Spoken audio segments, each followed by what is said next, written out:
السلام عليكم ورحمة الله وبركاته. ازيكم حبايب قلبي؟ عاملين ايه؟ يا رب تكونوا بكل خير وسعادة وهنا. النهاردة ان شاء الله هعمل معاكم الحمام المحشي. هعمله معاكم بطريقة جميلة جدا، وبجد انتوا شايفين شكله عامل ازاي. هنعمله من غير ولا واحدة تفرقع منك، ولا كمان تتفتح ولا واحدة، زي ما انتوا شايفين كده بجد شكله يفتح النفس.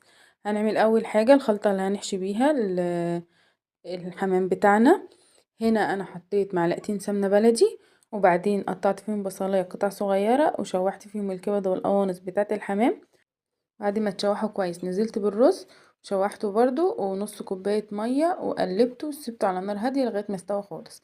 دلوقتي بقى انا بعمل المية بتاعة الحمام، او اللي هتبقى شوربة. حطيت حلة على النار فيها مية، وبعدين بقطع فيها البصلاية، واحط كمان شوية فلفل اسود وشوية بهارات اللي هو ورق لوري وجوز الطيب